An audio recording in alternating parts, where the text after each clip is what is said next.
Perang di Laut Cina Selatan ini menarik untuk dianalisa. Sejak 1 bulan ini, ketegangan di Laut Cina Selatan eskalasinya terus meningkat. Indonesia bagaimana responnya? Biasa, tenang. Tenang karena sudah paham atau tenang karena nggak paham, saya nggak tahu juga. Tenang karena tidak tahu maunya apa dan nggak percaya akan ada perang militer dunia modern ini, mungkin juga seperti itu. Kalau pengelola negara penuh dengan think tank yang capable, jawaban apapun, mau perang kek, nggak perang kek, ataupun skenario lain terjadi, tetap harus ada antisipasinya. Kalau tidak, ya makin kelihatan kualitasnya bermain di tingkat globalnya. Cemen, persis seperti COVID di Januari dan Februari. Di awalnya bilang nggak ada.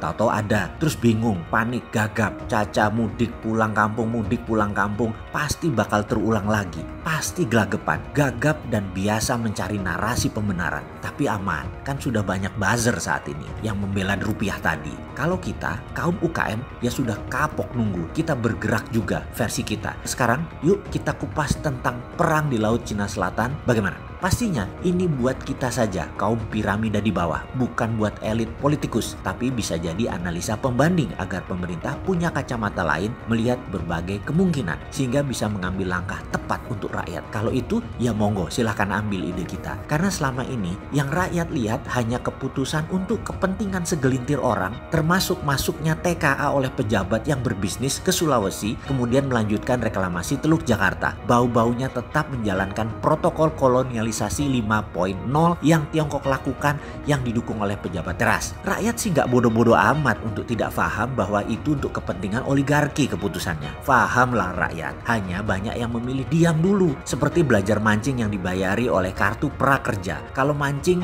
sudah kemakan ikannya, jangan langsung digedet, ditarik. Biarkan sampai nyangkut, baru digedet dengan tarikan kejut. Pasti kena tuh ikan. Begitu kan? Begini melihatnya kalau kita paham geopolitik luar negeri. Perang itu awalnya kita cari bolo, kita cari teman. Sebelum perang ya, kita cari bolo. Ingat kan ya, dalam perang Baratayuda, sebelum pecah perang, Pandawa mencari dulu mana teman, mana lawan. Mereka bertanya dan mencari fakta. Itu kerajaan Jenggala ikut siapa ya? Ikut kita atau temannya Kurawa? Itu kerajaan Cedi ikut siapa ya? Ikut kita atau berpihak ke Kurawa? Amerika dan Cina juga sama. Vietnam ikut siapa ya? Filipina ikut siapa ya? Thailand ikut siapa ya? Indonesia ikut siapa ya? Pokoknya kalau jawaban netral artinya ikut lawannya. Misalnya Cina tanya Singapura, kamu ikut mana? Maka timbul jawaban diplomatis, kami netral, kami negara hub. Jawaban itu di mata Cina artinya Singapura ikut Amerika. Kalau Amerika tanya Singapura, kamu ikut siapa? Jawabannya kami selalu di belakang Amerika. Mulai paham? Jawaban diplomatis tadi bisa terbaca. Dan apakah pejabat Tiongkok dan agen Amerika akan bertanya dengan kalimat langsung seperti tadi? Ya tidak. Di pelajaran dunia diplomasi ada banyak trik jebakan pertanyaan yang menguji arah jawaban. Sehingga kalau diplomat senior dan pengalaman internasional hafal sekali jebakan pertanyaan tadi dan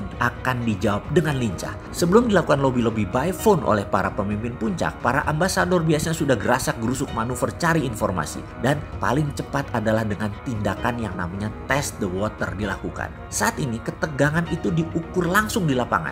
Nelayan Cina masuk ke perairan Indonesia di Natuna. Indonesia diam saja. Nelayan Vietnam beberapa saat yang lalu masuk ke perairan Indonesia. Ditembak, ditahan dan ditenggelamkan kapalnya. Di sini di Laut Cina Selatan ternyata saat ini Indonesia dan Vietnam sedang ada pembicaraan diplomasi dalam hal ada konflik kecil. Bagi mata pengamat intelijen pertahanan internasional ini menunjukkan apa? Ini menunjukkan Amerika lagi test the water melalui proksinya Vietnam. Indonesia miring kemana? Terlihat Indonesia merespon Vietnam tapi tidak merespon Cina. Satu aja ya, kita lanjut. Tes kedua dilakukan. Delegasi Amerika ke Indonesia 28 April meminta tempat pangkalan militer di Selat Malaka. Dan delegasi Cina datang 1 Mei ke Indonesia meminta jangan kasih Amerika untuk mangkal di Selat Malaka. Sementara Tiongkok, Selat Malaka sudah punya port Kelang, wilayah hub armadanya perdagangan Tiongkok. Jawaban diplomasi Indonesia adalah Indonesia negara bebas aktif, jadi tidak memihak manapun dan permintaan akan pangkalan militer Amerika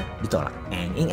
Genderang perang berbunyi. Kebaca kemana kecenderungan diplomasi Indonesia. Wilayah mana yang diminta Amerika? Choke Point Selat Malaka. Choking Point adalah wilayah selat terpendek yang bisa membuat nyekek orang. Ini sebenarnya istilah bajak laut. Para pirate melakukan melakukan serangan terhadap kapal niaga biasanya di wilayah choking point ini. Di Eropa dulu banyak sekali wilayah choking point ini, dan ketika abad pertengahan dulu, zaman masih brutal, wilayah Amerika Selatan juga banyak tempat seperti ini. Kemudian di wilayah Amerika Selatan seperti di Karibia dan di Afrika, dan ada banyak tempat seperti ini. Salah satu yang paling legend adalah Selat Malaka di zaman Sriwijaya. Di zaman Raja Prameswara, di zaman Hang Nadim, di zaman Hang Tuah, terkendali celah terkecil tersebut yang lewat bayar pajak atau upeti. Karena itu, Sriwijaya dikenal dengan kehebatan maritimnya karena menjaga Selat Malaka di celah tersempit. Kalau sekarang bernegara ini rada-rada, jadi dibiarkan terbuka. Monggo bos, sampean kok ngene sih jadi pejabat? Kita lanjut analisanya. Apakah bedil akan meletus di kedua belah pihak? Kalau perang militer terjadi, siapakah yang akan menang? Kita tahu dari jawaban dan tindakan yang pejabat negara ambil. Sudah paham bukan? Waduh, saya istighfar dulu deh. Gemeter tangan saya mau melanjutkan. Semua ini membuat saya jadi kepikiran. Politik luar negeri Indonesia saat ini menggantungkan hidupnya pada Cina. Mudah-mudahan Tiongkok menang melawan Amerika. Itulah harapan pemerintah saat ini. Di sisi lain, punya pendapat, kalau Tiongkok kalah, maka inilah awal malapetaka bagi bangsa Indonesia. Ya jangan begitulah ngelola negara.